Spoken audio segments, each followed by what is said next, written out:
Here we go. It is time to hop into the pocket dimension and paint all the things.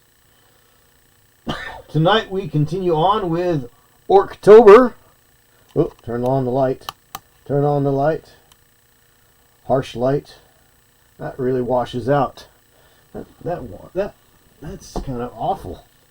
That is kind of an awful light. That changes up quite a bit, doesn't it? Anyhow, so here we are. I'm gonna pop out our chat. Hey, Cav, how's it going? Good to see you. Let me pop out the chat here so that I can watch everything in the back end. And let's see. Hey, Club Me, how's it going? I'm going to pop out the chat so I can watch all the chats on the back end here. Let's go over here to the Rumble and pop out the chat from the Rumble. Oh, goodness. Get down, cat. Alright, let's see. Pop outs here. Pop out. Come on, pop out. Pop out the chat. Alright, back to OBS. I'm gonna, one of these days I'm gonna get it rigged up where I can have it in the back end with the alright.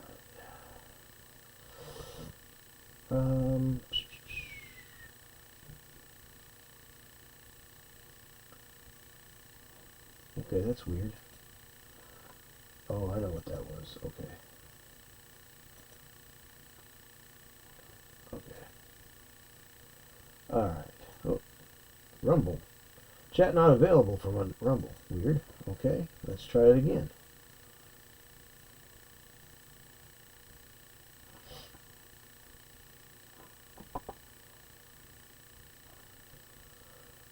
Let's see.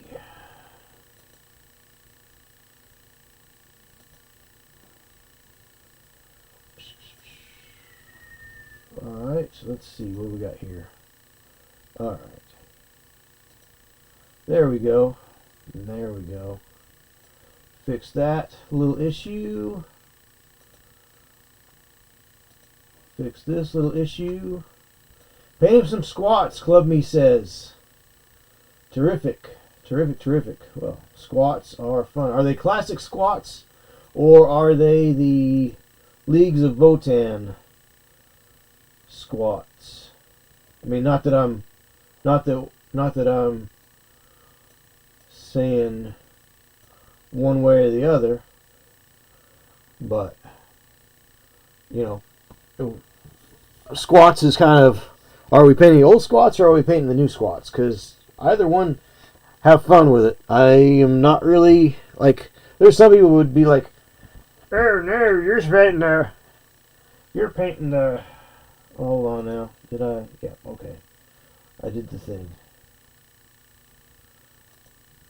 Alright. What? Chat's not chat disabled from the stream. What are you talking about?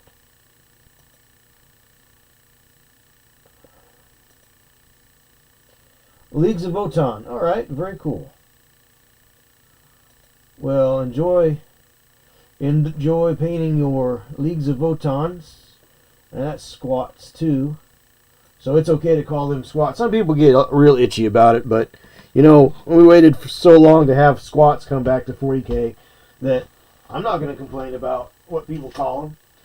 I mean, if you want to call them squats, you can call them squats. If you want to be all trademarky and technical about it and you want to call them Votan, call them Votan, whatever. But if you say squats, I know what you're talking about. Still. Okay, look here, Pumpkin. Buddy, you got to get out of my chair. Come on. This is what you've been waiting for your whole life. You have never taken my chair before. Alright, I'm going to put you out. Put you out of the pocket dimension there, buddy. I got to put you out. You caused too much problems. You hit the power switch the other night, silly boy. Oh, I love having... Love having my cat in here, folks, but sometimes he tends to get in the way a little bit. Not that there's anything wrong with the cat getting in the way. That's kind of what they're made for. That's what they do. So, when last we left our heroes, I was painting Dirt Spatter brown from the Army Painter. This is their old war paints. And I was painting up the leather straps on the guys in the gray-blue shirts, blue-gray shirts. So I've got 8 of those guys. So here's the big shooter dudes, and here's the rocket launcher guy. So we'll set these dudes off to the side because we don't need to have them cluttering the place up for the time being. And we'll go ahead and paint these little guys. I don't know if I will be on Thursday. I've got to work away, so I don't know if I will be on Thursday. So let's see. Would love to have the old ones. Yeah, me too. Returned the hobby after a good 10 or 15 years and gave away all my old stuff to friends. Just enjoying relaxing through painting. Yeah. Well, that's the thing is I started this channel to help me paint all the things that I had collected and kind of relax, but also possibly help people. I'm not a bad hobbyist. I'm not the greatest, but I have painted 4 companies. I have painted for competition. I have painted commissions, and I'm not too bad. I'm not really as good as a lot of other people, but I'm good enough for the people that want my stuff, you know. And I enjoy it, so I figure if I have those things going for me, I should be able to help other people improve in their hobby if they want. I tell people I can probably help them get up to a pretty decent intermediate level of painting. Because that's kind of where I feel like my skill has kind of plateaued, if that makes any sense. But I'm happy where it's at. You know, I'm really not trying to, I'm an adult with grown up things that I have to do and responsibilities, probably just like many other people out there. And the time that I spend here is almost about the only time that I'm able to really make time for my hobby. So if you share that time with me, I'm happy to have you here with me. That is my paint mixer, by the way.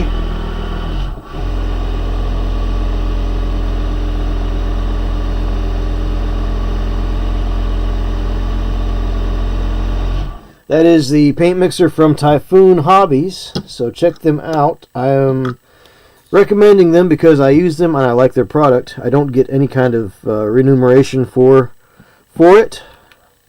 But yeah, enjoying relaxing through painting. That's really what it's all about here. You know, sit and paint along with me. I am happy to have you here, even if you're just listening in. And if there's something that you find works, or you have a product, or if I'm having trouble with something, feel free to tell me how you do it. I am always happy to hear a good tip and a good trick that I can use, and also one that you pass on is one that I can pass on. So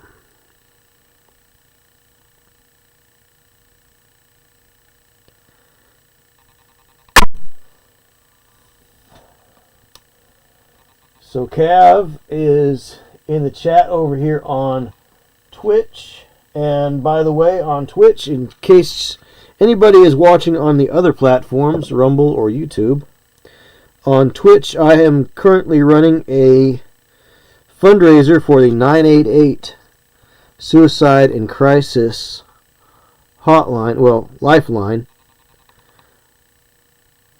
So it helps people kind of deal with some things. It's not just about a number to call to talk to.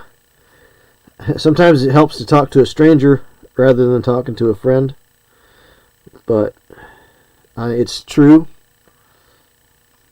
I know this from experience. Not that I've had intrusive thoughts that I've had to deal with by any means. No more so than anybody else.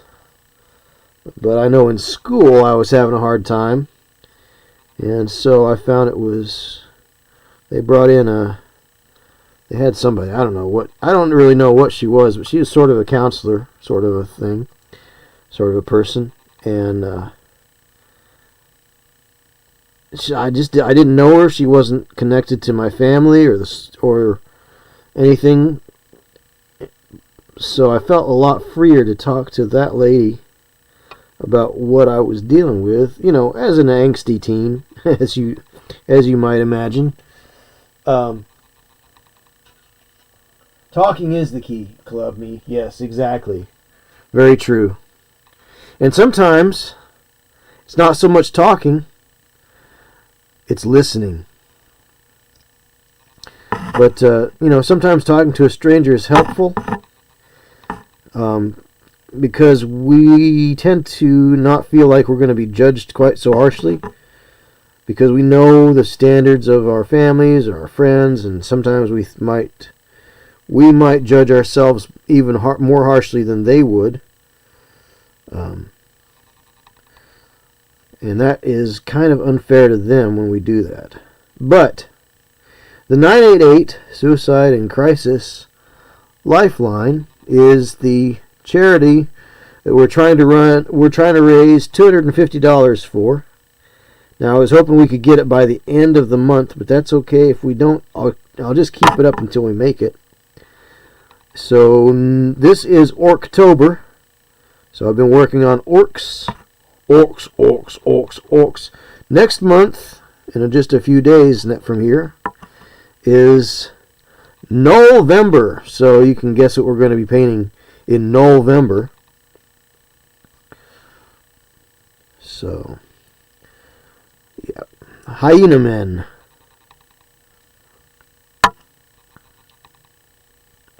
So I'm going to break out the gnolls.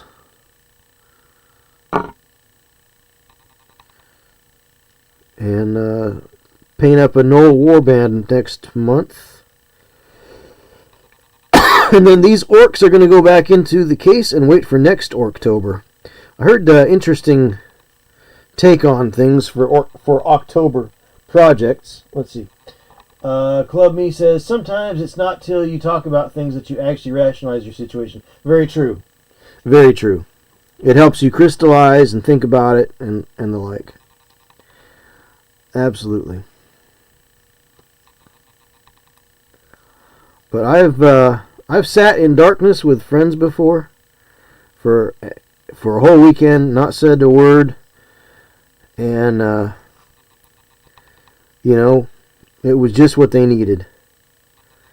So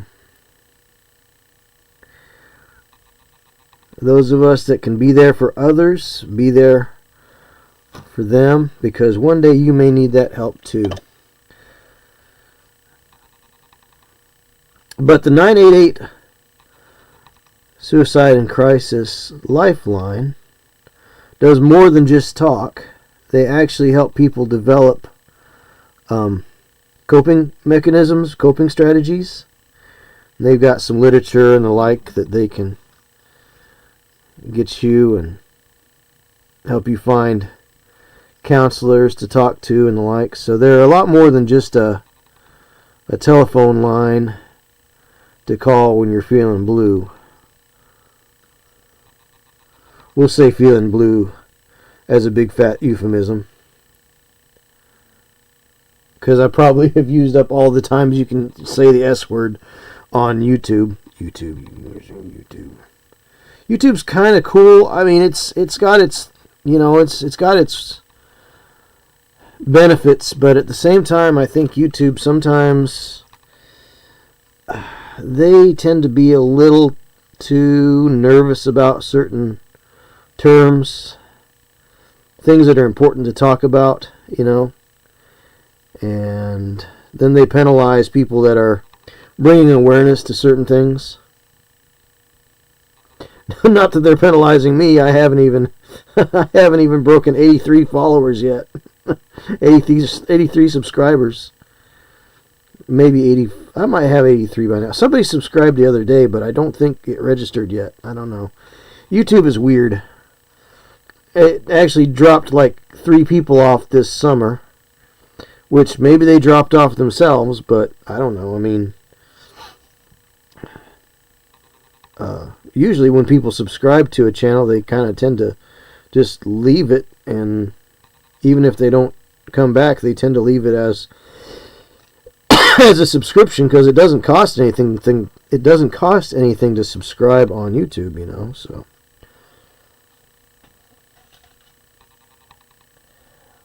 it's kind of odd. But if you hop over to Twitch, same channel name, JP Got Rockets, same username as everywhere.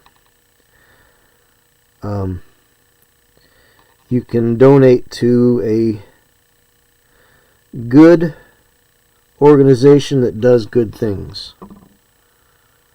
So I was hoping that we could clear the $250 goal by the end of this month, being October, because I wanted to start another one for November for the Sierra's Haven, which is a local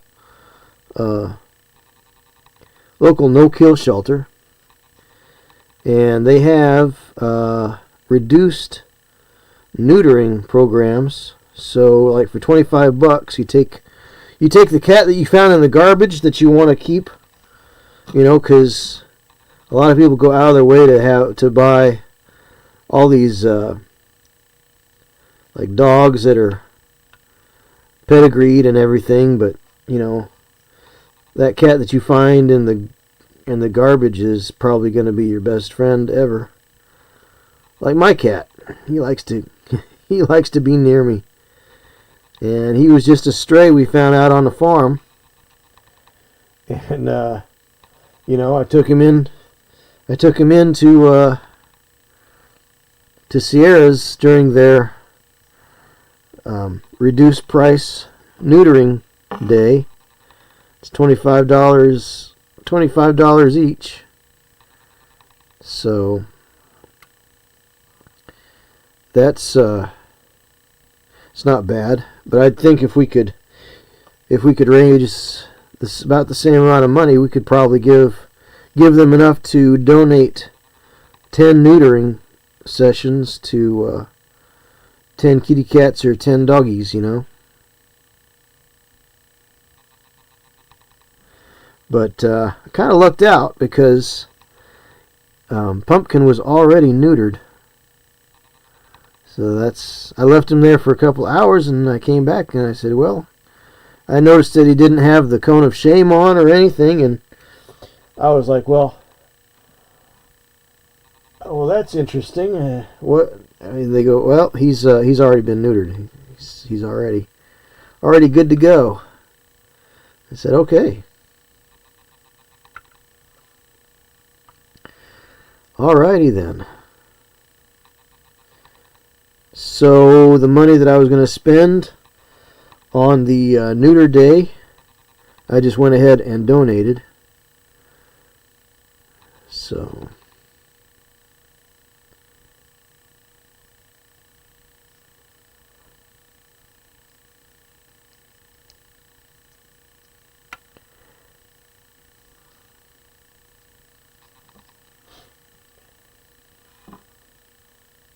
So anyhow, that's trying to do some good works with the channel here. I'm not really big enough to attract a whole lot of people, unfortunately, it seems, which is fine. But those that we do have show up. If you want to help, you're more than welcome to help raise that money for good causes. I try to pick good causes, ones that aren't going to make anybody mad or upset.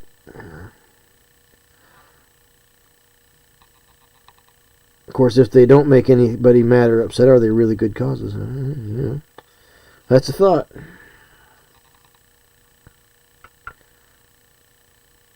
But they're really not causes either. They're just, you know, just organizations that do good things. I consider, causes, I consider like, you know, political things, you know, but like when you get right down to it, a cause is an idea or a political thing or a standpoint or something like that, whereas helping people out that aren't feeling too good, that's not really a cause. That's just doing good for people. That's something that everybody needs a little help or listening ear every now and then.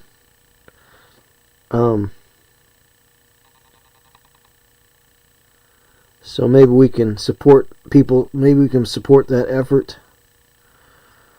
You know.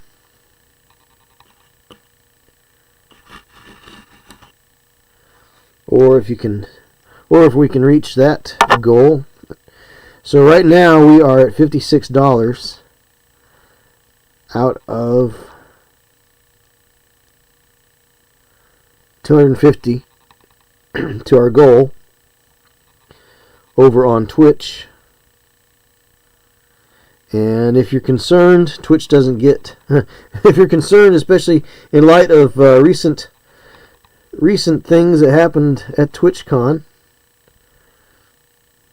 lack of security for people, and then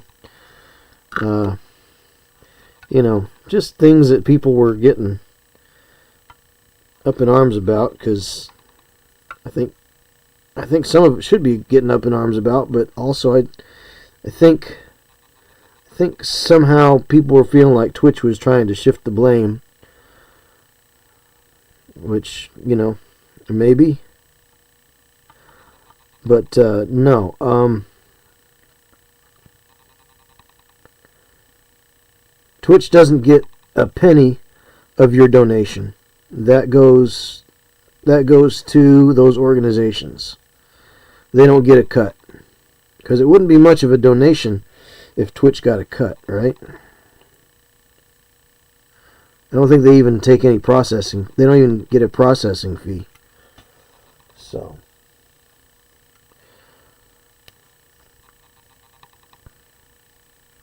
I know that some people have been concerned about that. And they say, well, I'd like to donate, but I don't want any money going to Twitch right now. Which I get that. On the other hand, you know,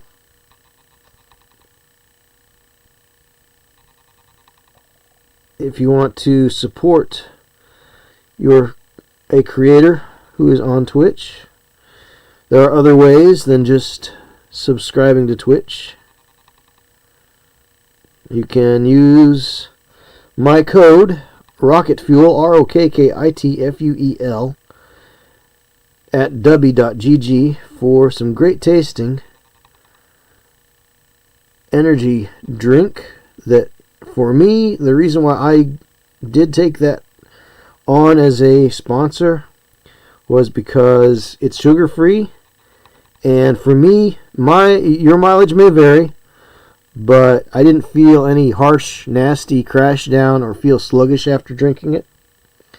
So for me, W is not a bad choice. So give it a try. Use my code ROKKITFUEL. That's Rocket Fuel at your checkout at w.gg. And they also got some really cool merchandise too. So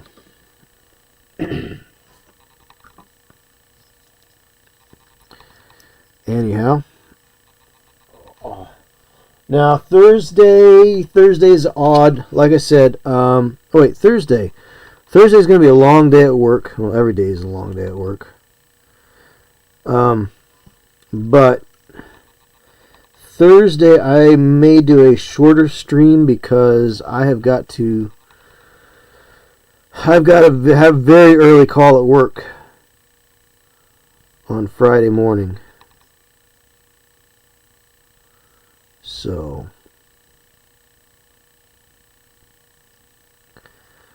and then next week begins November. G-N-O-L-L, November. Just like this was Orktober, November is next month. And we will probably continue on with the fundraising operation.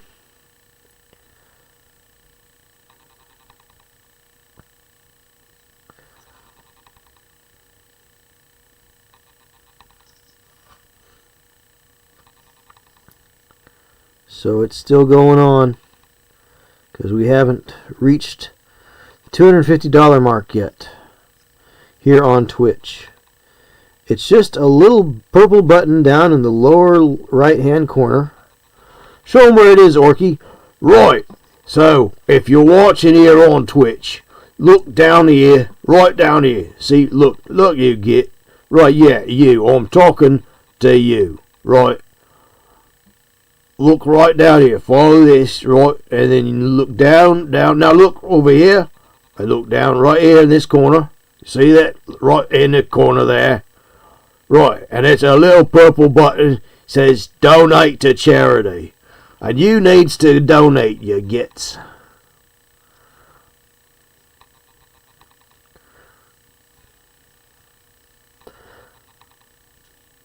Just drop a couple of teeth in the bucket and there you go. Bigger the teeth, the better. But we'll take your weedy little Yumi teeths too.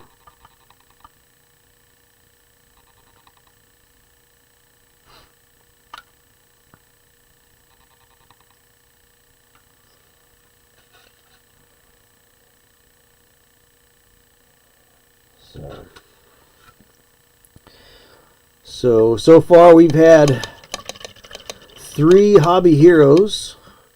Black Skull 1965, Miar Ajnable, and Cav 3L have all donated thus far here on Twitch. And they have helped us reach $56 out of our $250 goal.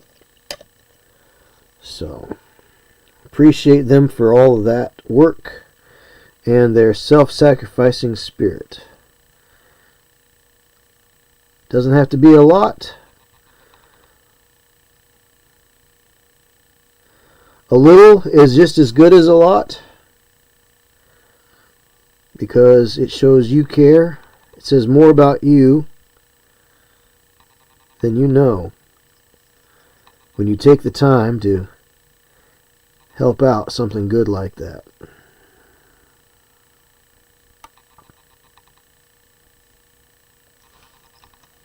So, anyway, I'll stop talking about that and start talking about orcs. Orcs. So one of my very first miniatures I ever painted was an orc. It was a grenadier, orc leader. And he had a little gauntlet with a little spike on it, which is reminiscent of, I don't remember what they call it, but it's an Indian weapon. That's Indian from India, not Native American weapon. And anyhow, on one hand he had this gauntlet with the spike on it, and the other hand he had a big choppa sort of a weapon.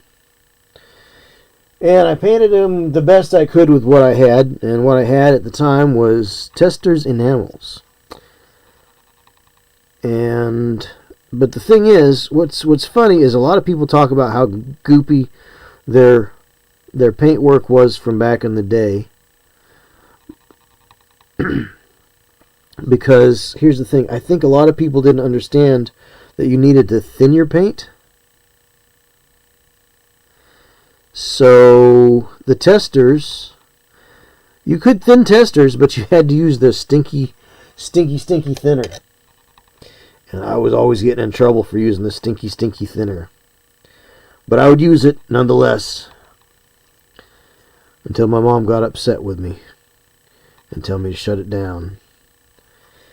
Anyhow, was one of the first, if not the first. It was within the first 3 figures that I ever painted. And it's not, it's good times, you know. Not the best paint work by any means.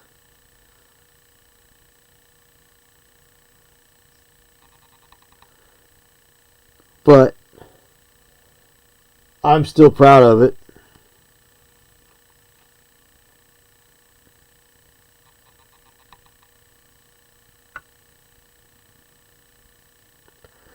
Because it was one of those ones that sent me on my adventure. It sent me on my way.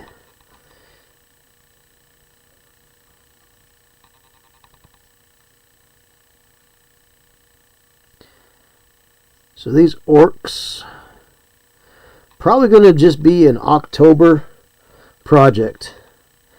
Last week on Build Paint Play on YouTube, Build Paint Play is a little podcast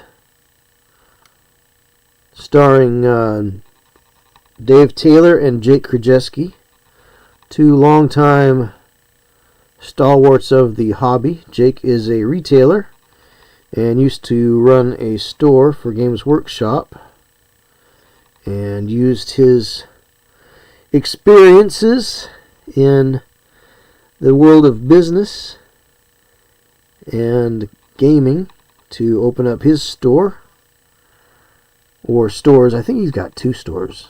He and a couple of partners have got stores, a couple of them, I think. Anyway, he's out of Quincy, Massachusetts, owns a store called Alpha Omega Hobbies, and you can visit them online as well. Again, I don't get money for this. Call me Jake. I don't get money for this, but I try to plug people and things that I like and appreciate for who they are and what they bring to my life, because I know if they bring it to my life, they're bringing it to your life too. We all want to have those happy places, those happy little retreats in our lives.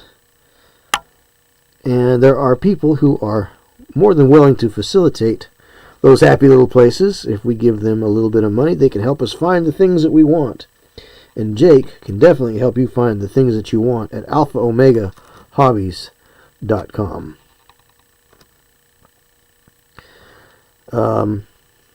But he and Dave is a longtime painter, used to edit War Games Illustrated as well as the American version of White Dwarf magazine. And he was also writing a lot of the painting articles back in the early 2000s. So chances are, if you were painting any of the Lord of the Rings figures back in the early 2000s, those articles in White Dwarf were written by Dave Taylor. And the thing about those articles were that he was doing some... his paint work wasn't subpar by any means, but he was kind of showing how you could build things up, and it wasn't super blended and super fancy. It was very straightforward and very, very, you might say almost impressionistic at times, some of the methods that he showed.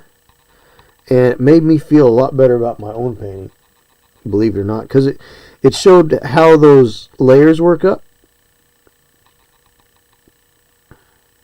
and that not everything has to be perfect. Because reading White Dwarf and seeing the heavy metal stuff, that really informed my style of painting, my methods, and honestly, some of it's a little nerve-wracking and kind of can be a little bit slow. Now, of course, I'm just blocking all these colors in right now.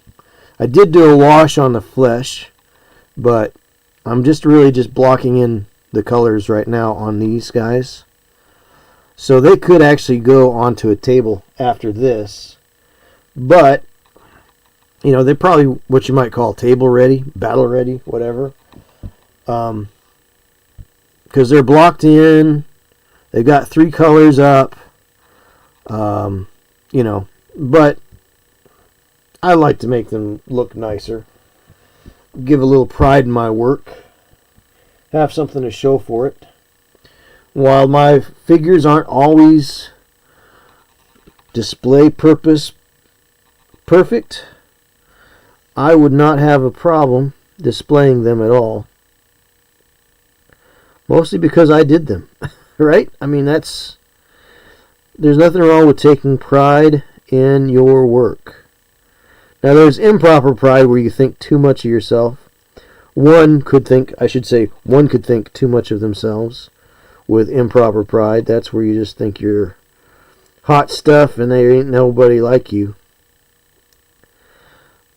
You don't listen to any good sense. But that's destructive pride. I'm talking about constructive pride, where you set a goal and you achieve that goal, and when you achieve that goal and you have the result that you want and you're satisfied and happy with that result, that is a healthy sort of a pride.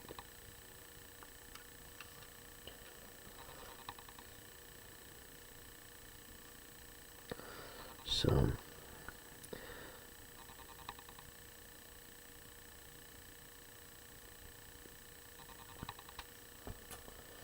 yeah, let's see. Oh, yeah. Seems like chat has gone quiet.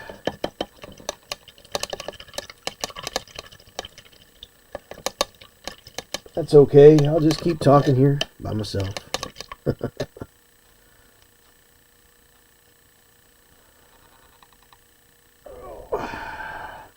I was up in an attic today, the later half of the day, and I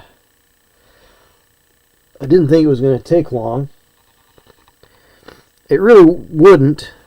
However, the place that I needed to get to was where 2 roofs conjoined, and the more I struggled, the more I fought to get into position where I needed to get.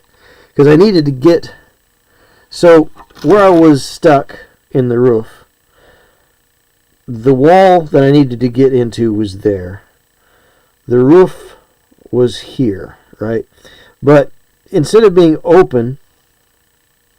Right, instead of being open here, where I could get here and get close to the eave and get down this wall, there's another truss. There's a secondary truss in there because the inside has a cathedral ceiling in the great room. So I was in this little area right here above the ceiling in the cathedral ceiling. And that was, while it was dangerous, just getting the wire run for the lights that I was hanging, that wasn't too bad, getting the wiring for the lights, but trying to get over here to this wall here. The more I struggled, the worse it got. And the more likely it was going to be for me to fall through the ceiling. And when it's 10, 11, 12 feet to the ground on a hardwood floor over concrete, because it's a slab building, slab construction. When you have that going on,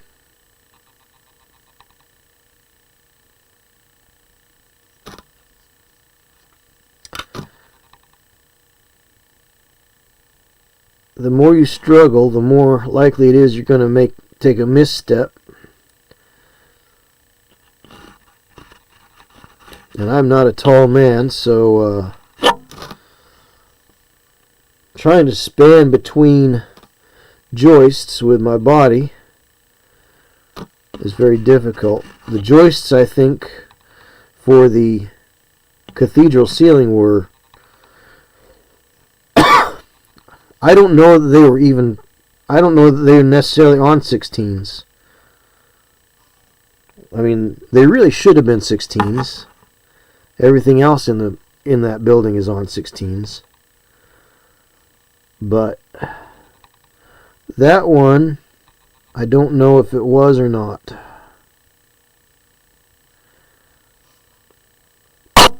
But I could get across two...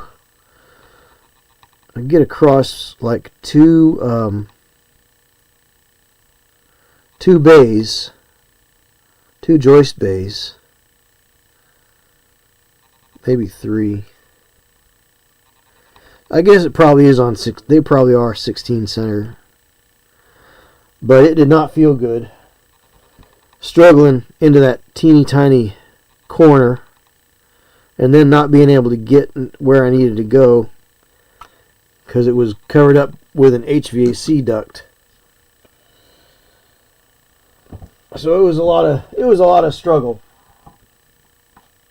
So I got to go back tomorrow. I was trying to finish it up today, but the more I struggled, the more tired I got. It was just getting late in the day, and it was just going to be a dangerous situation if I kept on. So I knocked off about 5:30, and then I went to the supply house and got the materials I need to finish up for tomorrow.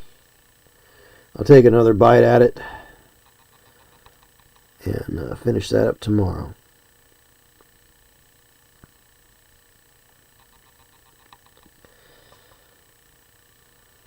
Which I left tomorrow open for that express purpose, just in case I had to go back to this particular work site.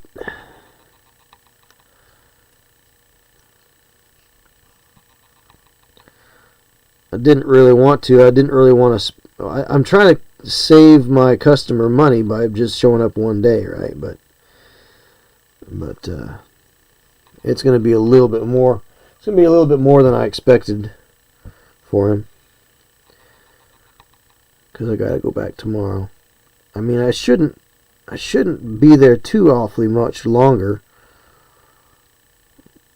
but struggling was going to take more and more time up.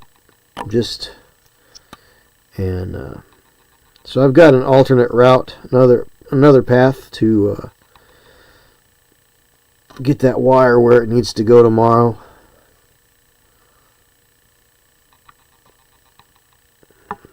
So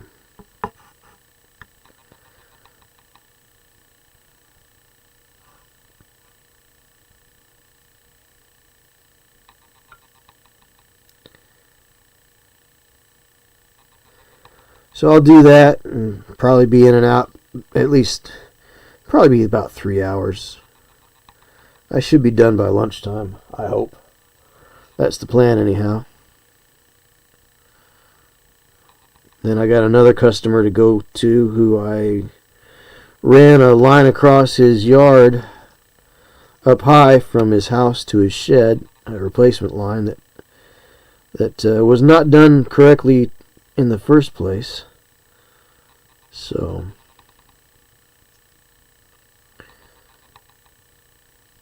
it burnt through. It had a defect in the line, and the ground hit the hot. There's two hots and a ground and a neutral, and they finally frayed away because it was the wrong material to use anyway. So I fixed that last week, so he's got something else he needs looked at this week. Sounds like probably not related to what I worked on, but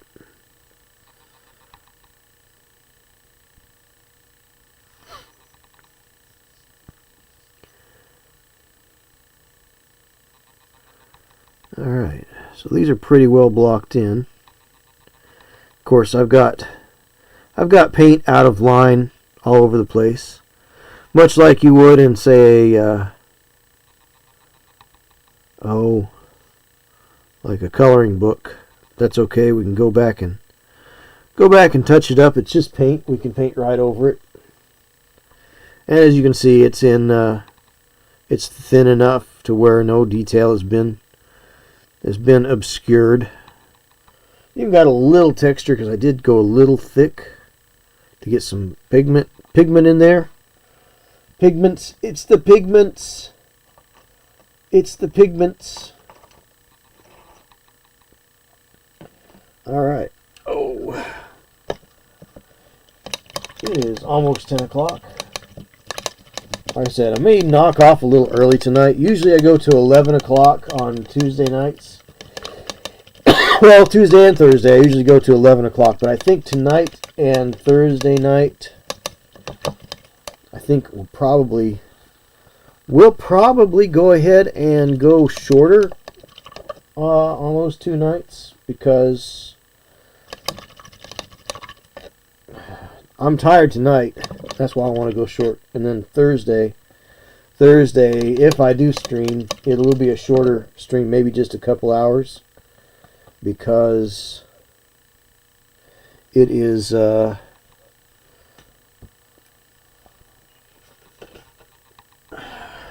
is all because of having to work the next day and having to get up early to make a long drive.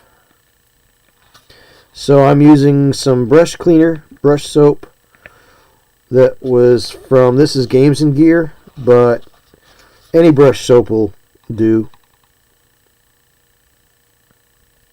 really.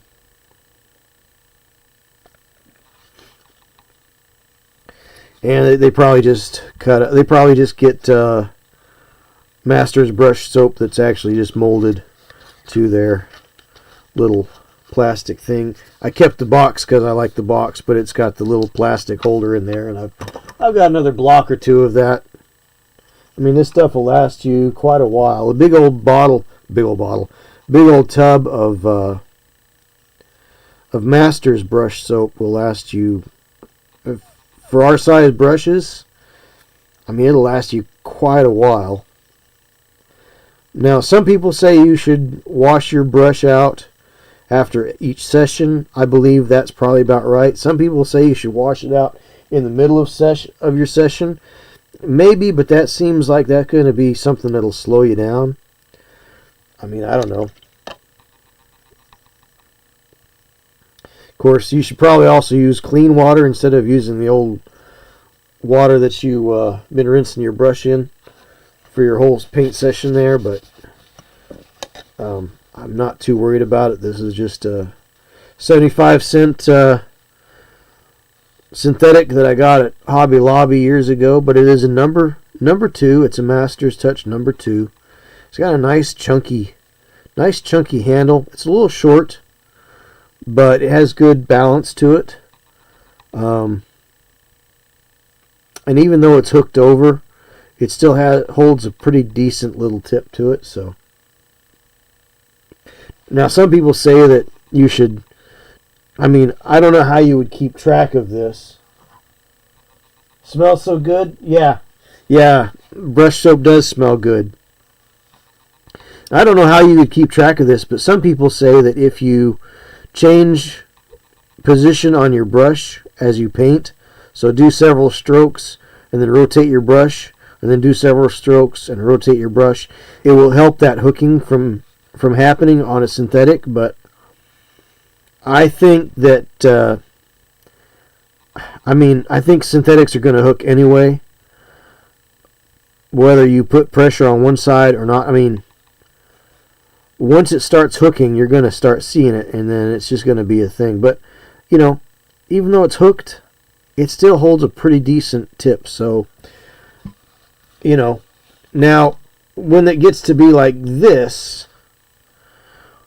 that's where I start saying, okay, it's starting to find the end of its lifespan. But I used this for quite a while.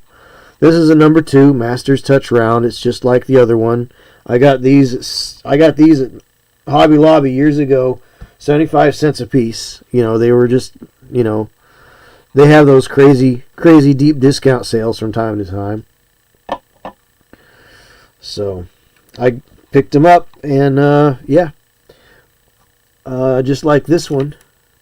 This is also a number 2 watercolor, but notice it doesn't have the length of bristle, but I got a lot of good use out of it too, and when you wet it down, it holds a pretty good tip. So, but this is good. I like how short and springy this is, but this brush here, though, it's got, you know, it's got a longer belly. It's got a bigger belly, longer bristles, so it holds more paint.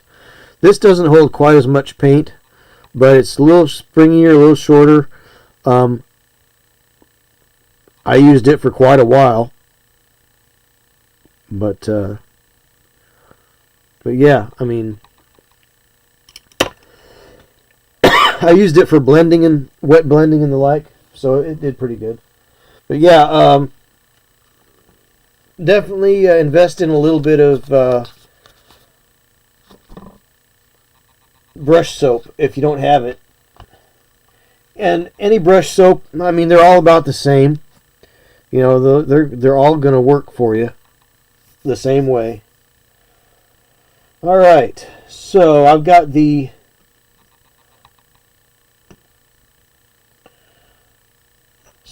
dudes in the gray-blue pants and the tan shirts, and I've got the guys in the tan pants and the gray-blue shirts. So that's my first 2 bunches of dudes. And then this guy's blue pants are the wrong blue pants. Should have been this guy in these blue pants, these blue-gray pants, because this is the different color blue pant here. And so this guy's shirt is wrong for those blue pants. Oh my, what are we to do? Well, because they're orcs, I'm not going to do anything. I'm not going to worry about it. Not going to worry about it one bit. So now we have the dudes with the red shirts. Red shirts, ha ha ha. If you're a nerd, you get it. If you're not a nerd, you probably also get it. Red shirts and purple pants. Red shirts and purple pants, and I don't think I'm going to be using the dirt spatter because I think that's too close in value of a brown to the red. So we can check that. So this dirt spatter brown, if I put it over here by this red, I mean, how much contrast does that have? Because that's the red shirt color that we're using. Now I am going to bring that red shirt color up later on when I do highlighting and the like. But because I'm just blocking things in and I'm not too concerned about getting out of the lines, I'm not going to do any highlighting or layering up to my next colors. But see, I think that dirt spatter is too close in value. There's too much red in that brown, so I want to go for a much lighter brown, so maybe a khaki, or maybe I'll go back to this ochre color right here and do the straps in that ochre color.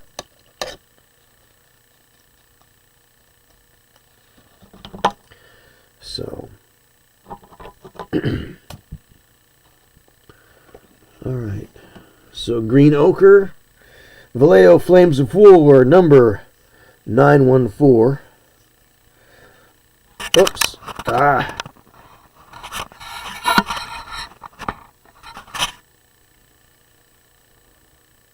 Hey, Lady Gravenly. Hey, Gravenly Studio. Thank you for the raid. Woohoo! Appreciate the raid. Appreciate it very much. Welcome to our celebration of Orktober, where I am painting up orcs. Every Orktober I break out the orcs and I work on them a little bit more. What is up? Well, orcs. Orcs are up. Orcs, orcs, orcs, orcs. Orcs, 'cause they is the best. They was made to fight and to win. By the way, if you've got a few teeth, help us out down here in the corner. We're trying to make some money for the 988 Foundation. They're what you call a lifeline for people with suicidal and crisis management issues. So, if you're up to it, no obligation, mate. Just push that little purple button down there and drop a couple of teeth in if you'd like. So, we're trying to raise some money for the 988 Suicide and Crisis Lifeline this month. So, you're more than welcome to help out, and if you can't, you can't. I appreciate you being here, but definitely thank you for the raid. I appreciate that so much. Let me tell you about Gravenly Studios. Let me tell you about these folks. So, I started following them last year, a little bit before Adepticon, and they are cool people, nice folks. They are close friends with certain other YouTubers and well-known painters, and they are definitely no slouch themselves. Both of them, Mr. Gravenly and Mrs. Gravenly. So hey, Gravenly Studio donated $5. Thank you very much. Appreciate the teeth, mate. So that was that's helpful. It goes a long way. So now we are at $61 out of our $250 goal. Terrific. So we'll keep that going until we get to the $250 goal. Thank you so much for that. But yeah, so they're pretty cool people. I got to visit with Mrs. Gravenly, a little more than Mr. Gravenly. But yeah. But they are pretty terrific people. So hopefully you all are doing well yourselves. What you been working on this evening? I hear she's a talker and he's a walker.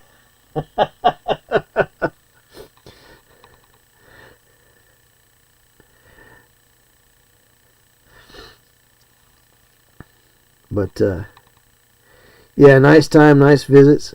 The thing about the thing about conventions is you see so many people, and it's easy. It's easy to see a lot of people, and it's hard to visit with everybody the way you want to visit with them. That's the big challenge. If those things could be about a month long, they still wouldn't be long enough.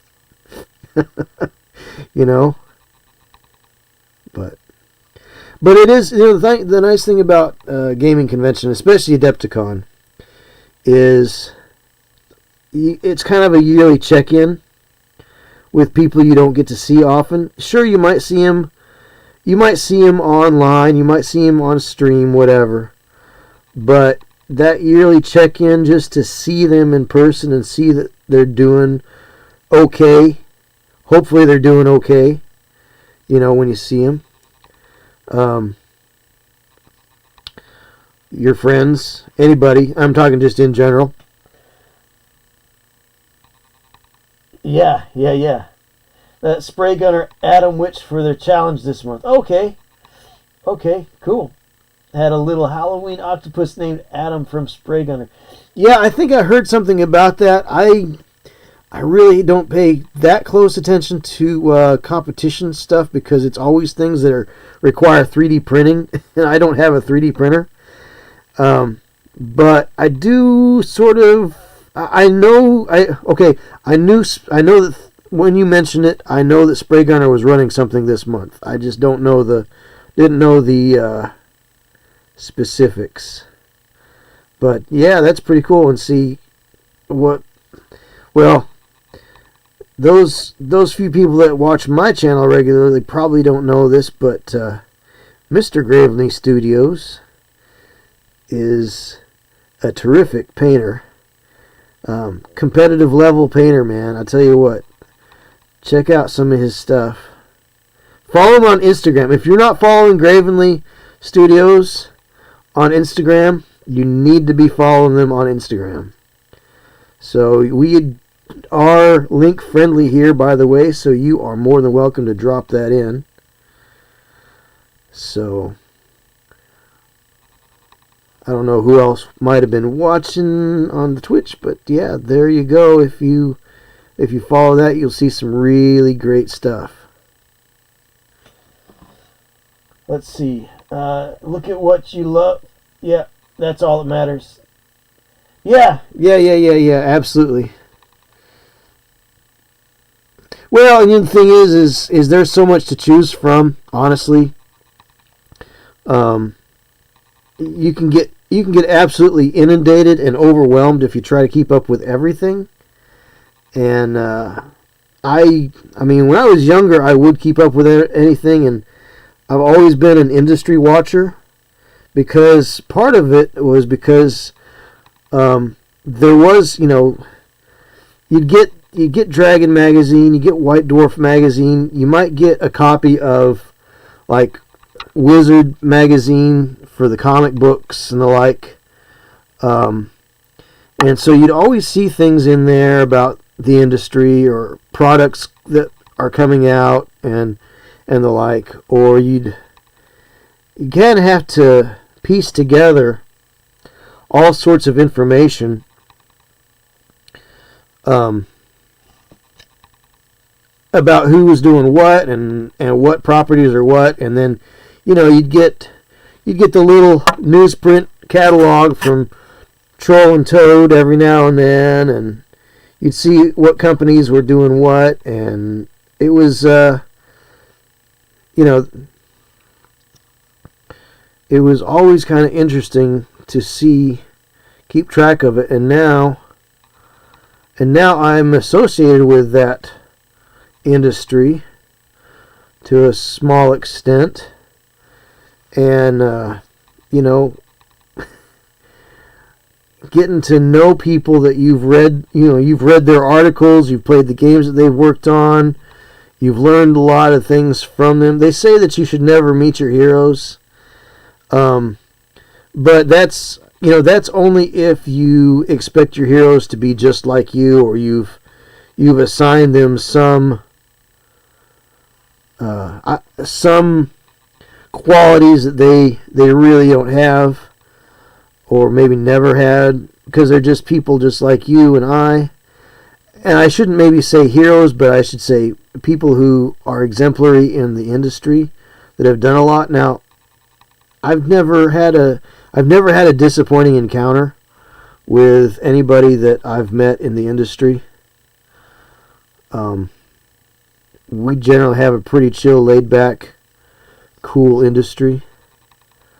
I mean, I'm sure we have our share of jerks and ne'er-do-wells, but sometimes too that could just be maybe they're having a bad day. I try to give people the benefit of the doubt too. Maybe they had some bad kimchi last night or something. I don't know.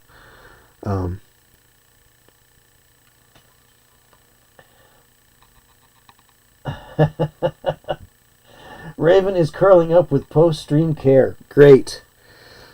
Post-stream care is always important. I usually decompress with, I go to bed, but I try to get in a few minutes with my kitty cat, get some scritchers in between his ears, and wrestle with him, because he does like to wrestle. He tends to get a little rough. But, well, Raven, enjoy your post-stream care, my man. Thank you for the raid. Appreciate you. I do. I definitely appreciate you. I gotta stop in on your stream sometime. Things have been so crazy. This summer I took a break from streaming for about 2 months because it was too hot. It was just way too hot. My AC went out, and of course that's money that I didn't have. So that was an ordeal to get some AC going on in this place. But yeah, I gotta stop in on your all streams sometimes, especially if you're doing cool challenge stuff. But yeah, it's been a while since I checked in, but I definitely follow you all on Instagram. I know that much. So, oh, dog like cats are the best. Yeah, dog like cats are the best.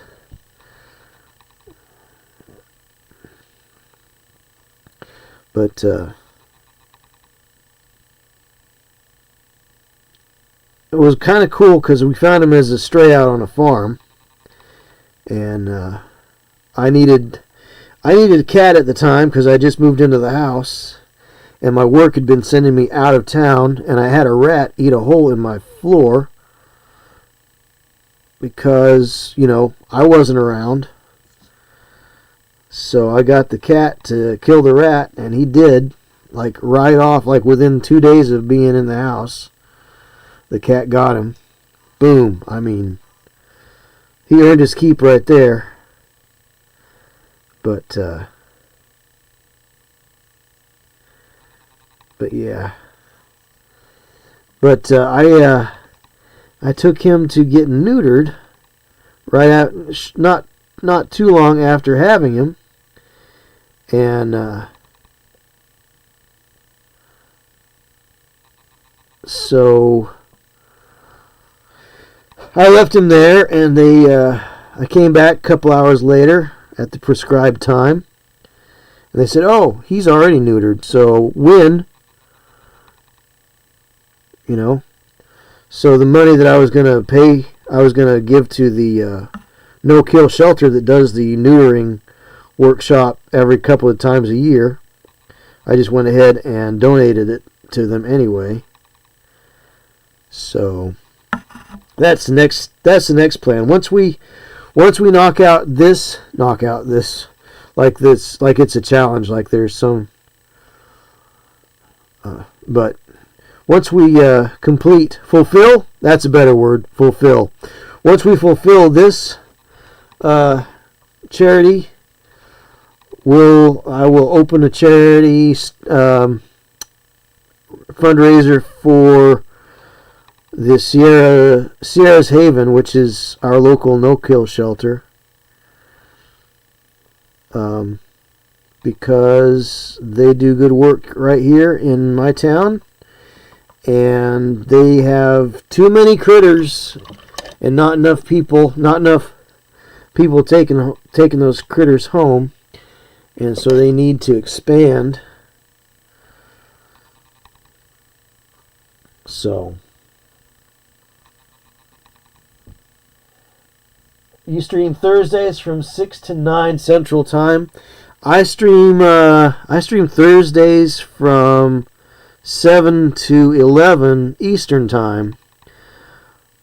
However, this Thursday I'm probably going to have to cut things a little short. So, because I've got to be somewhere at work Friday, early Friday morning. So, and then next Thursday I won't be streaming. Next Thursday I may switch up next week. I may stream on Wednesday instead. So I don't know. Go cat. Yeah, go cat, right? Absolutely. 100%.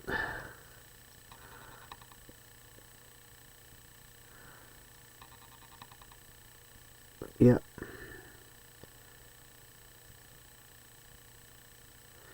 But yeah, that's the long and the short of it. I was up in an attic today, towards the end of the day. I was hoping that I could have gotten finished with that project, but because the attic kept getting smaller and smaller the further I went out towards the edge of the house, as things do.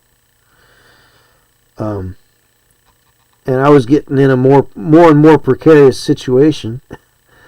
I had to call it off until I could come back tomorrow refreshed and come at it from a different angle. Because the more I struggled to get down into that corner the worse things were going to be. And I really, when you're 5/8 of an inch away from certain death, well, 12 feet up, 10, 12 feet above hardwood floor or concrete, it's one of those things where it's like, I better stop struggling, because I'm just going to struggle myself right into a position where I don't want to be. So, and then I got out of there. I went and I picked up some materials at Lowe's, aka the supply house, one of the supply houses. Like, I actually have an electrical supply house that I go to for really specialty items, but for what I needed to pick up tonight, I just had to go to Lowe's. So I went to Lowe's, and when I got out of Lowe's, it was time to listen to Build Paint Play on YouTube. So I listened to Dave and Jake on YouTube, and then at 9 I started streaming. So that's been my day pretty much. But the customer I'm dealing with right now he's an older gentleman and gets confused. And they want more and more light in this place, and I'm like, you're going to be bringing in airplanes if you got any more light in this place. So they got so much light in their place right now, or they're going to when I'm done with it tomorrow. They're going to have to get licensed as a tanning salon.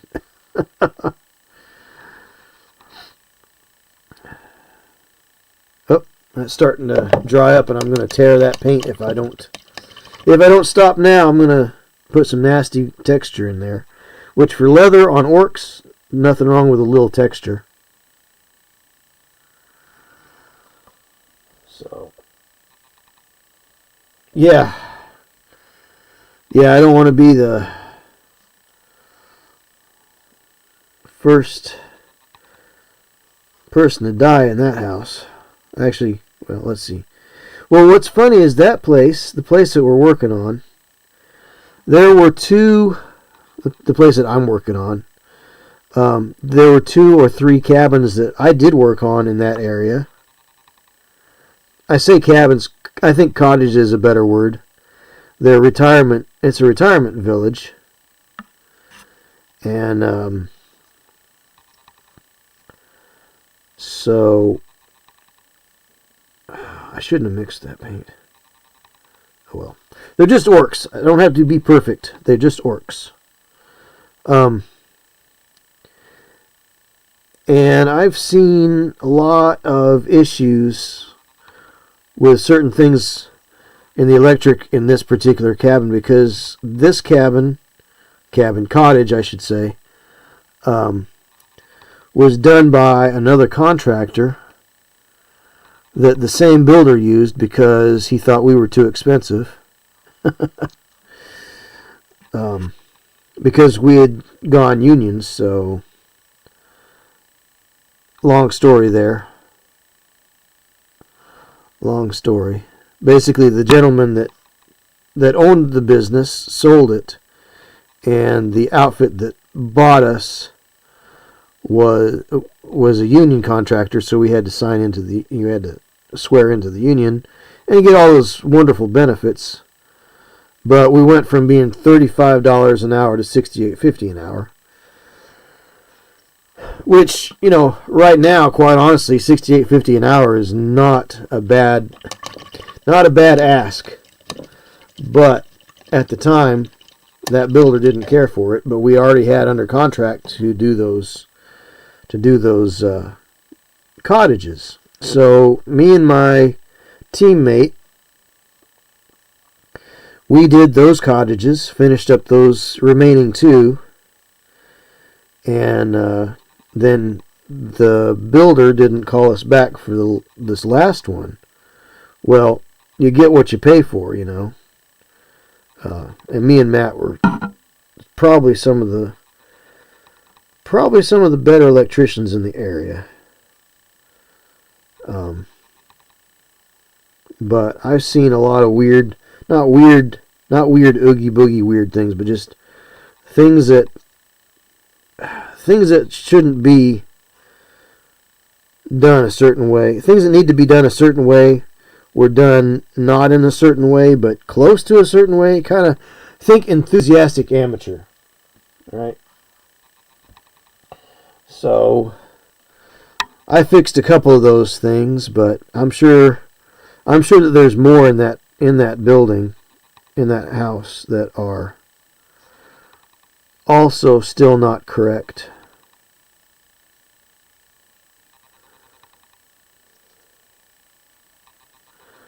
Orcs, orcs, orcs, orcs, orcs, orcs, orcs, orcs. Orcs was made to fight and to win. 'Cause orcs is the best. They really are. I mean, if you want to have a good time playing 40K, play Orcs. If you really are in it just for fun, play Orcs.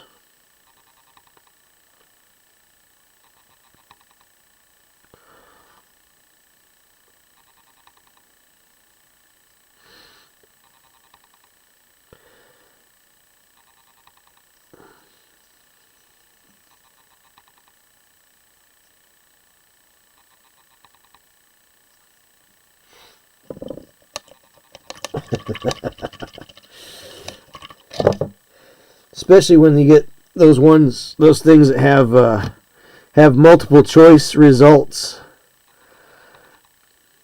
Wind up flinging yourself across the battlefield.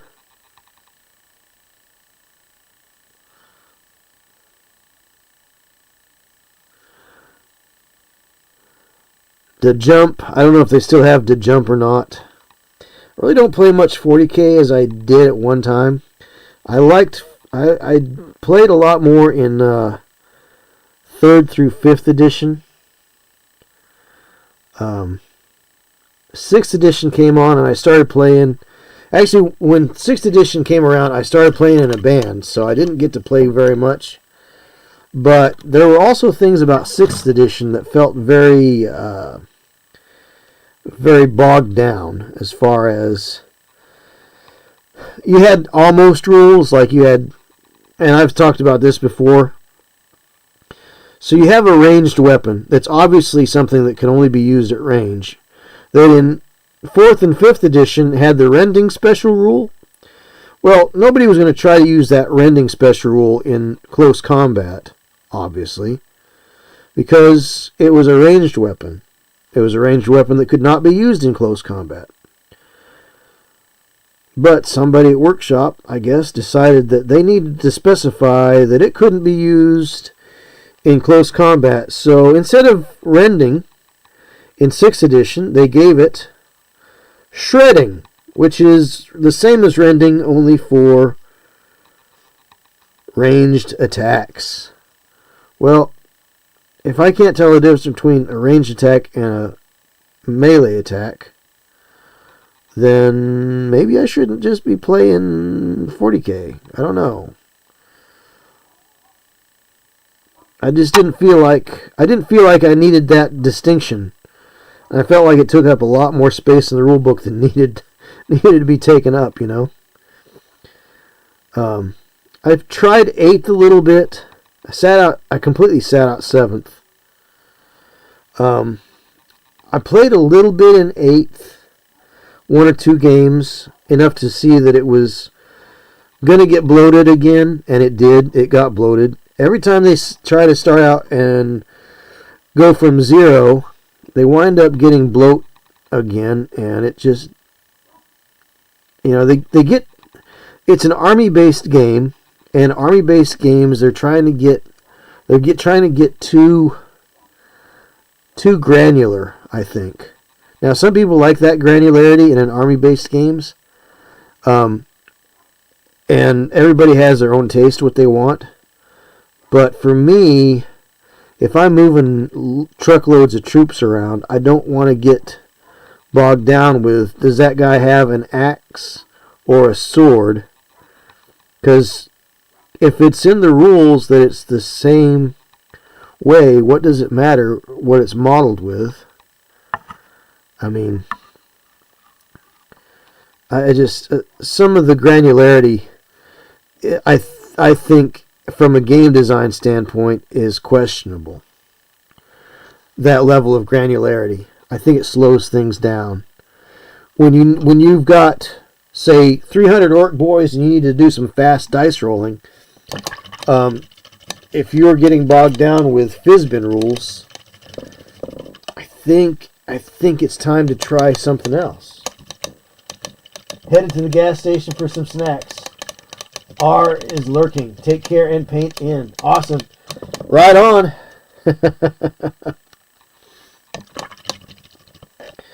Well, find some good snacks there, Lady Gravenly. And hopefully Raven will enjoy his lurk. Be another 20 minutes here or so. I said I was going to shut down early, but we're going pretty good here. I will probably get these guys painted, get their harnesses painted up here. Oh, I've got another 3 dudes over here. Oh, 1, 2, 3. Yep, another 3 dudes. So I'm going to take out the heavy weapons dudes. So the big shooters and the rocket launches. But there's a lot of really good little indie rules sets out there that you can adapt for your setting. One of the ones that I played recently at a convention was called Thren Odyssey. Pretty cool little game. If you're into like the whole scene with, say, like 1490 Doom.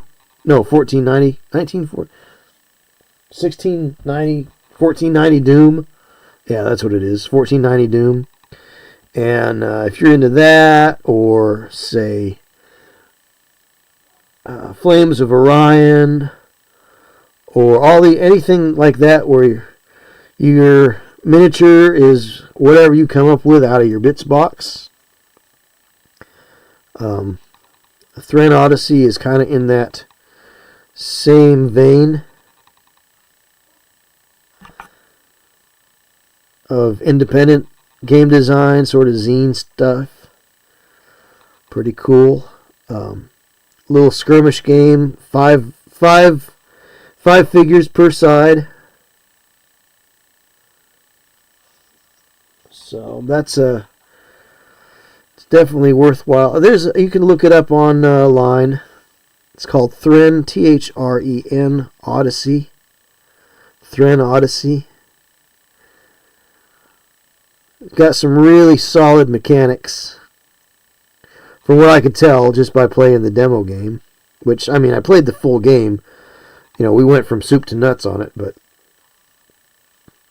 it was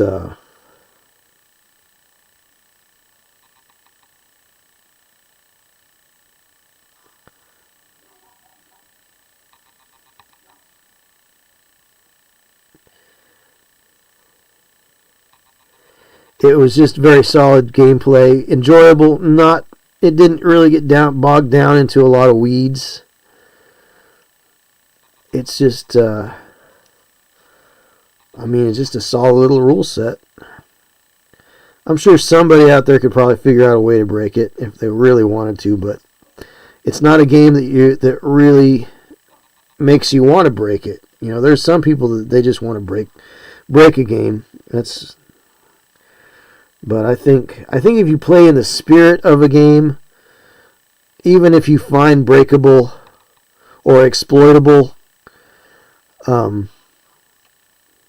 interactions, if you take advantage of those exploitable interactions that maybe the game designers did not see,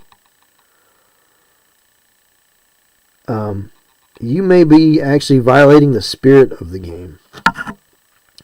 When I say violating the spirit of the game, I mean you're taking away from somebody else's enjoyment because you found that loophole that allows you to do the super duper special thing that maybe is not intended to be in that game.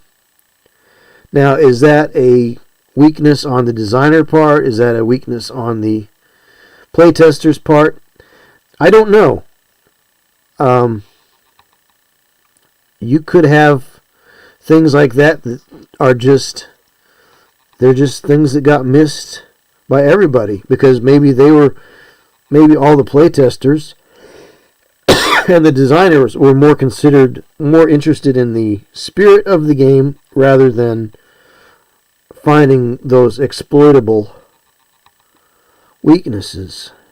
So, just thoughts, game design thoughts that we, like I say, we talk about game design on this channel. So, that's a thing. Let's see.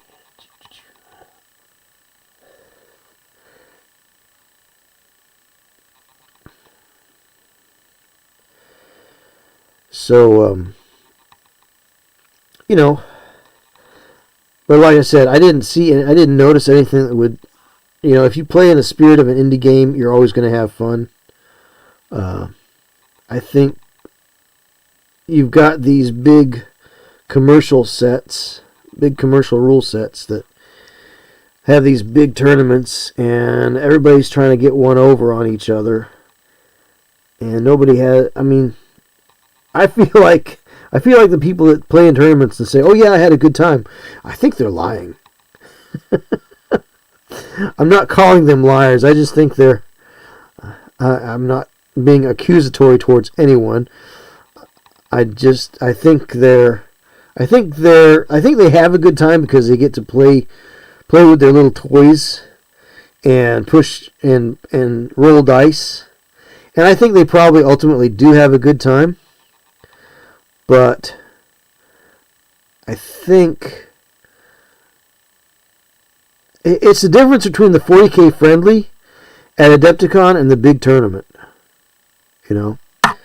Or the 40K friendly at Nova Open, where it's just meant to have a good time. You never know what kind of weird things are going to happen, because the organizers will do weird things in the middle of the game and change certain things and change the parameters of the game. And my camera keeps on falling down because the arm is starting to get weak. I have to fix that. So many things need fixing. I may take off December and fix a lot of things here in the studio. So.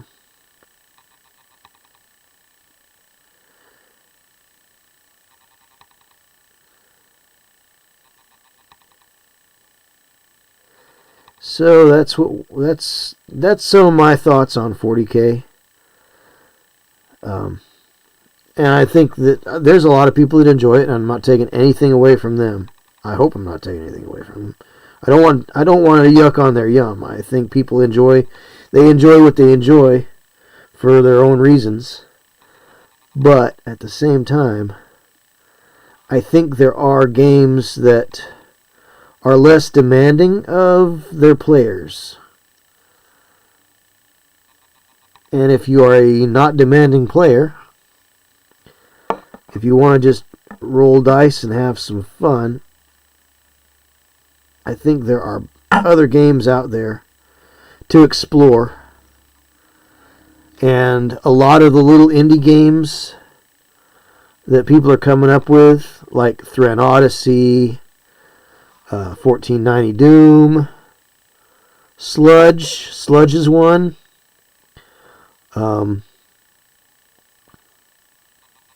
Look up some of the stuff by Sean Sutter. His stuff is good. That's Moonstone is a good one. He's even got his own miniature line with that.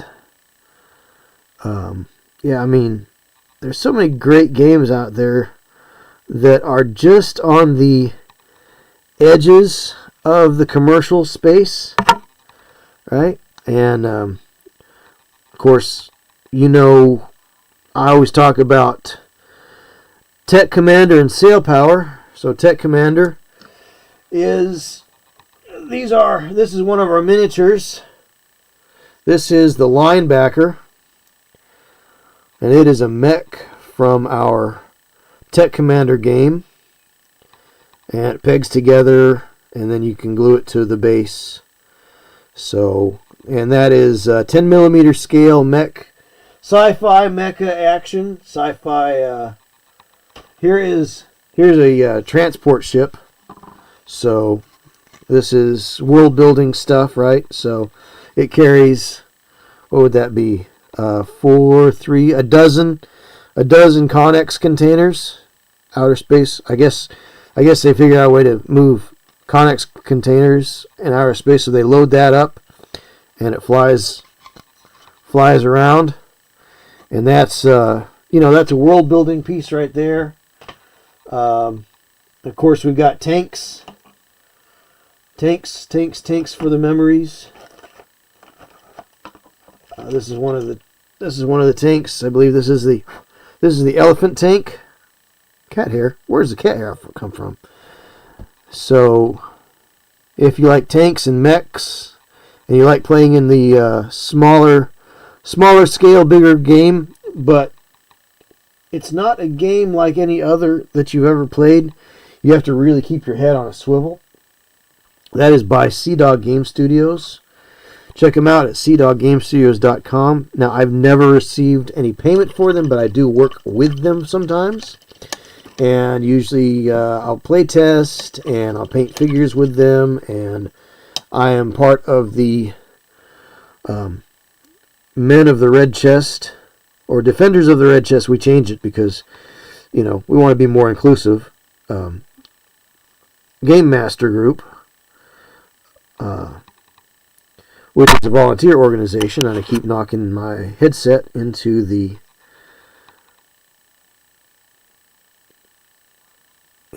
camera there. So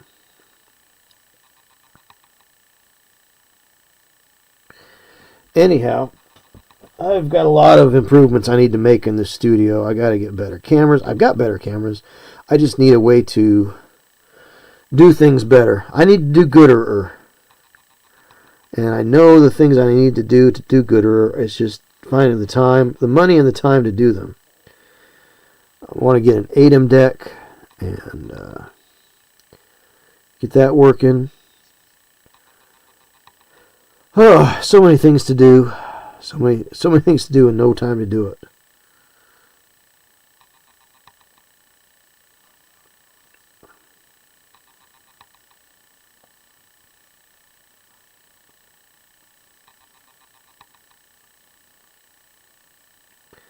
Well, I'll let that dry, and I'll go back over that strap because I can see a little green through there. So, oh gosh. But yeah, it's one of those cool things when you get into a Adepticon is as much of an industry show as it is just a convention, because you're meeting up with a lot of people and you're taking classes, and some of us get to make deals, some of us get to work with people we've admired for a long time that we thought we'd never work with. It's like, hey, I like what you're doing. Hey, I like what you're doing. Hey, let's work together. There's some really cool things that come out of those shows.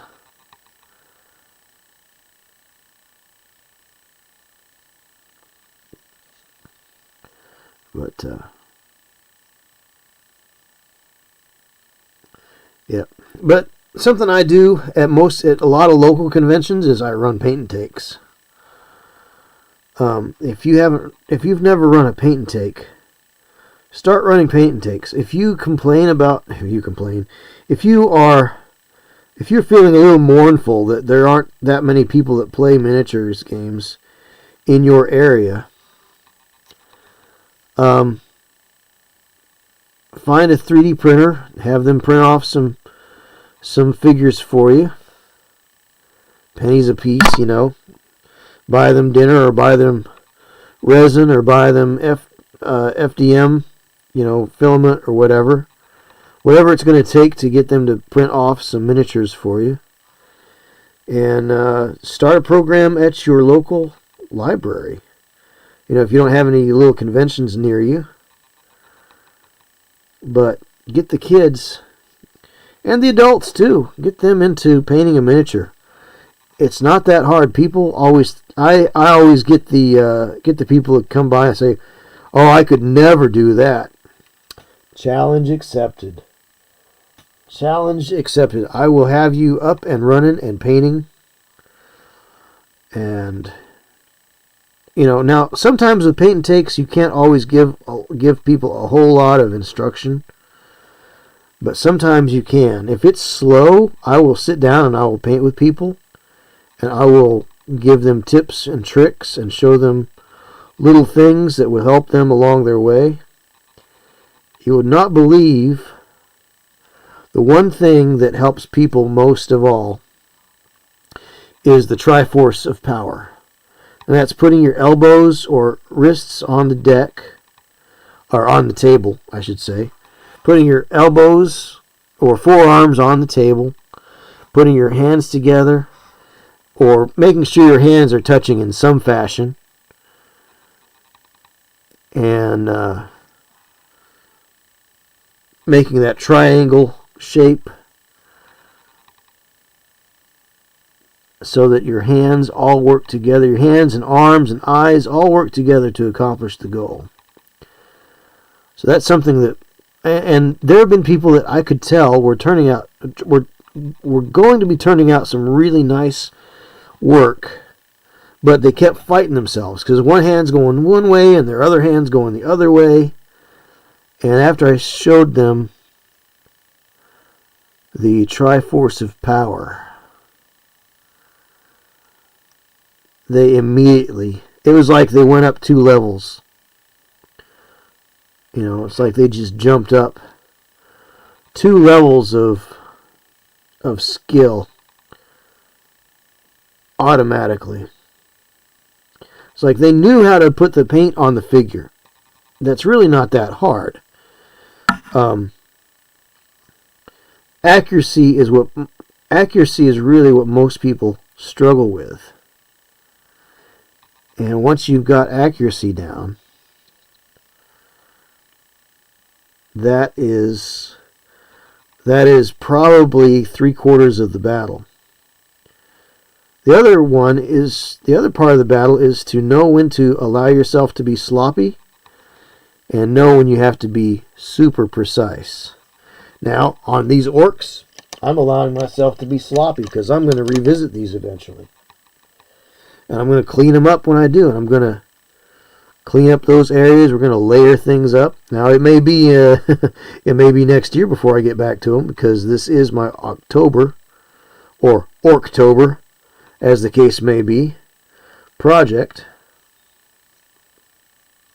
Just like next month is going to be November, so I'll be painting some gnolls, a gnoll warband up for Song of Blades and Heroes.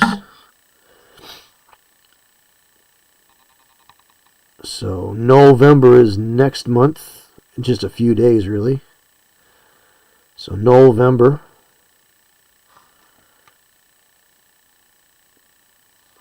And how many times can I put paint on this guy's elbow before I get mad and throw him across the room? Nah, we don't get mad with this hobby. This hobby helps us keep from getting mad, right? It's a calm, relaxing hobby, much like golf. It helps us develop character and patience. Alright, so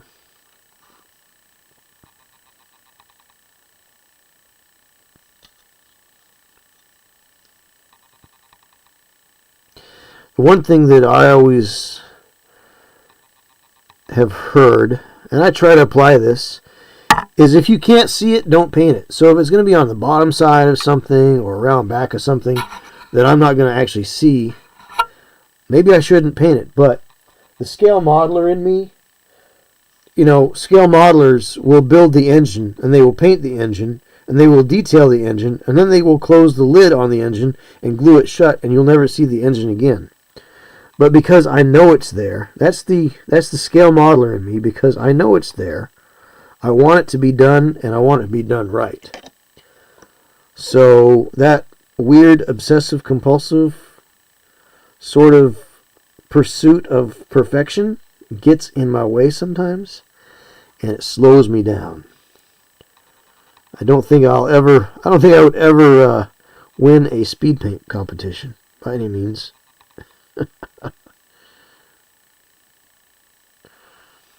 So I started doing orcs, right? Well, what was funny is I had literally just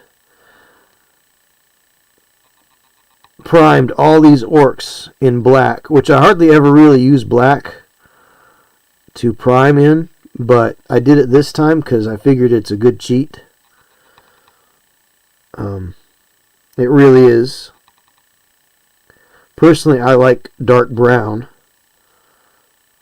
but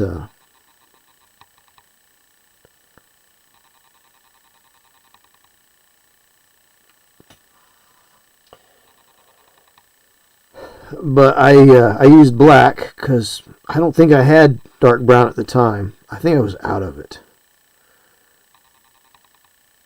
Anyhow, long story short, I primed like a bunch of these. I don't know, I think I've got a whole nother case.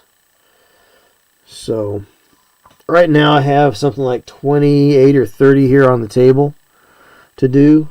So, it is what it is.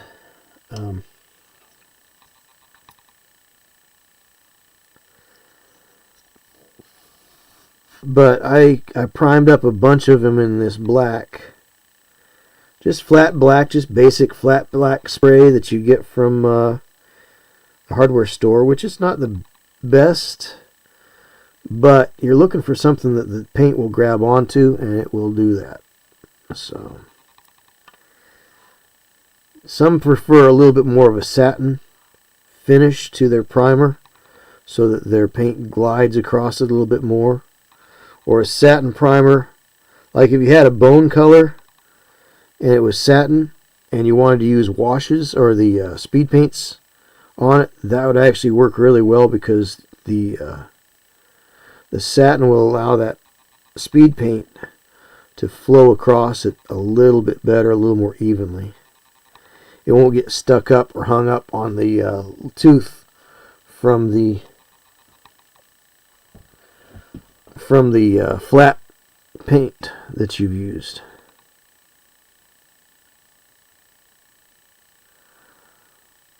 So, I could be wrong. Been wrong before. I don't mind being wrong. Give it a try, though, and let me know what your mileage is like. If you do. If you like to use speed paints, that's great. But no, I was thinking,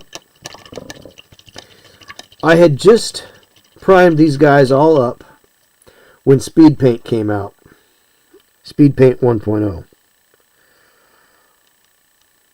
Of course, there were the Citadel contrast paints as well, and I thought about those too. But, long story short, I already primed these up in black, and I didn't see how it would work with speed paints. And I felt like speed paint would take me away from my style, if that makes any sense. Not that I have a style per se, but I do have a style. It's just not distinct. Like, you're never going to look at a display cabinet at a convention and go, oh yeah, okay, I see. Oh, well, that's obviously a JP Gottrog. It's right there. That's, Now, before everybody started taking everybody else's classes and painting like everybody else, because I do think there's something to be said about everybody's using everybody else's methods, so they're getting everybody else's results. Before that happened, there were a lot of styles, a lot of people's work, that you could tell whose work was whose. And that's not a knock against anybody that's painting now and learning, and has learned those methods and has applied those methods. I'm not knocking anybody that's doing that, because if you're using those methods and you're getting the results you want, then that is key. That is prime for you.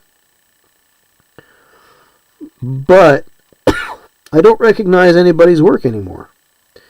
I used to be able to tell, like, I could go on to Cool Mini or Not, and I could tell whose work was whose. I could tell, I could say, oh, that's clearly, Eric Swinson, or that's clearly Matt DiPietro, or that's obvious. Oh, that's obvious. That's a Dave Taylor, or that's a, or that's a James Wapple. Nowadays I can't tell anybody's work apart because everybody has. Part of it is the hobby has gotten to such a high level of skill that is taken it from just a hobby to an art form, and it really is. And speaking of art forms, check out Dave Taylor's books, The Art of, volumes, whatever they're up to now. The Sam Lenz and... See, Sam Lenz's book is out already. The Vince Venturella book is coming out. So, that is just about to reach... He's almost at the fulfillment stage, from what I understand. So, Dave Taylor Miniatures, check out the books that Dave has worked with various artists to show off their skills, show off their talents, and maybe allow you to learn a thing or two from reading those books. Apply those skills, apply those lessons. One of my favorite books in the Art of series is the Tommy Soul book. Tommy Soul's book is less of an instruction book. It's not just a here's my art and here's how I do it book, but he kind of breaks down the why we do it. So it at first glance it kind of looks like, oh, it's a how-to, but it isn't really. It's more of a, have you ever thought about why you do the thing that you do and the way you do it? And he puts in some really interesting little exercises in there that you can do. And it's a top-notch piece of work. It's better. I don't say it's better, but it goes beyond just being a coffee table book or an art book or a reference book. It's kind of in that same vein as Mel Bow's Terrain Essentials book from Dave Taylor Miniatures. Again, I mention these books. I mention Dave because I like Dave as a person. Again, exemplary person, just as a human being, but also someone that you can learn from in the industry, who's got a lot of experience. And yeah,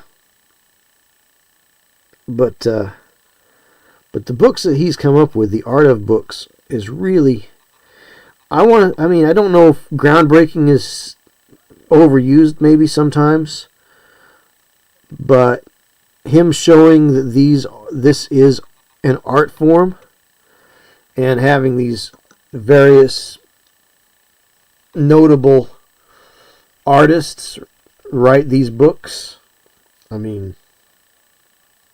it's elevated things. And I think Tommy Soul's book, out of the whole series so far, is top notch.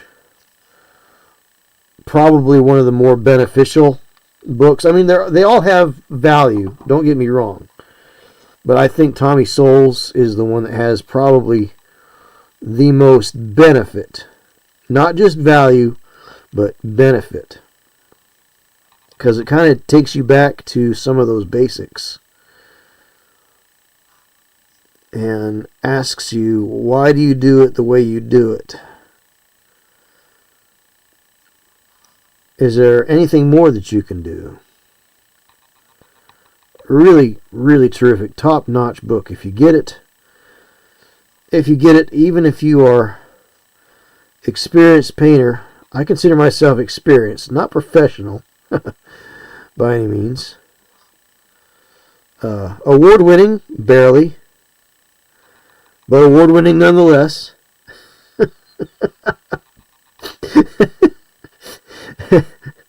To toot my own horn. Toot toot. I'm not going to toot my horn. I'm going to play the glockenspiel. That's a whole joke right there.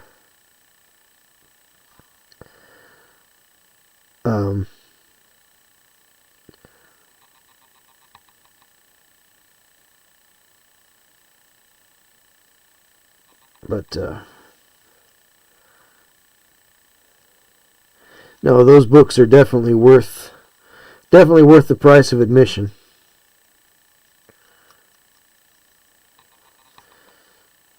I highly recommend them, especially the Tommy Soul book. If you get one book from the Art of series, make sure it's the Tommy Soul book. It will change your. I think to me, it changed some of my outlook on the things that I do. I mean, I haven't really followed a lot of his exercises in there, but just the general tone of the publication just kind of helped me think about, be a little bit more, I don't know if mindful is the right word or not, but I think that's a good it's a good way to think of it, maybe. A little bit more not mindful, conscious. A little more conscious of what I'm doing and why I'm doing it. Now, I'm just slapping these out here just to get them done. Get things blocked in, because they've been sitting in their cases for a couple of years with not a nary a lick of paint on them. They just been primed and waiting.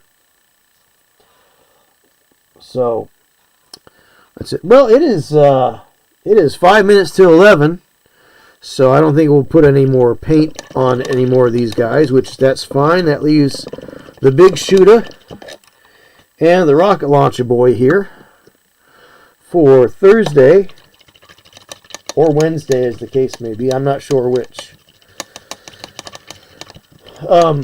So I'm going to say good night to Rumble and YouTube, as I usually do. Remember, folks, the sun is coming up tomorrow, and the world is a better place with you in it. Keep on painting. Keep on playing. Good night, Rumble. Good night, YouTube. And stick around.